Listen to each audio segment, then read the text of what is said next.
తిరుపతి జిల్లా గూడూరులోని అశోక్ నగర్లో దారుణం జరిగింది. మురికి కాలువలో గర్భస్థ కవల పసికందుల మృతదేహాలను స్థానికులు గుర్తించారు. శిశువుల మృతదేహాలు కాలువలో కొట్టుకువచ్చాయి లేక ఎవరైనా తెచ్చి పడేశారన్న కోణంలో స్థానికులు అనుమానం వ్యక్తం చేస్తున్నారు. చెత్తను తొలగించే క్రమంలో శిశువుల మృతదేహాలు బయటపడినట్లుగా స్థానికులు అభిప్రాయపడుతున్నారు. మాది అశోక్ నగర్ సార్, అది అడిల్చొచ్చిపాలెము. ఆడ నుంచి కాలువ ఉంది, సైదు కాలువ ఉంది. ఆ సైదు కాలువలో నుంచి ఇద్దరు బిడ్డలను వదిలేశారు సార్, చిన్న బిడ్డలని. 7 నెలలు కడుపుతో ఉన్న బిడ్డలు వాళ్ళు పెద్ద బిడ్డలు కాదు, 7 నెలల బిడ్డలు వాళ్ళు. ఆ బిడ్డలను వదిలేస్తే మేము ఇళ్ళ పక్కనే ఉంటే కాలువ ఏమంటే చెత్త అంతా వచ్చి ఆగిపోయేటప్పుడు మా ఇళ్ళ పక్కన వాళ్ళు ఏం చేశారంటే కర్రపళ్ళు ఎత్తుకోపోయి తీపోయినారు సార్ దాన్ని.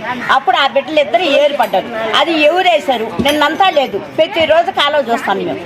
నిన్నంతా లేదు, మన్నంతా లేదు. బిడ్డలు నిన్న మొన్న వేసిన బిడ్డలు అయితే అది ఉబ్బిపోయి ఉండాలి. అది అప్పటికప్పటికే ఉదయాన్నే వదిలినారు సార్. ఆ బిడ్డలను చూసి మేము ఇళ్ళ పక్కనే ఉంటే చిన్న చిన్న బిడ్డలు సార్ మాకు.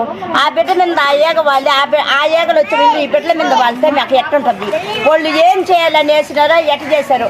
ఎత్తుకోపోయే వాళ్ళు చేసిన వాళ్ళు ఎత్తుకోపోయి ఏడన్నా బాగా నూపుకోవాలి ఆ బిడ్డల్ని. ఆ విధంగా చేశారు సార్. ఆ భయానికి మాకు భయం వేసింది.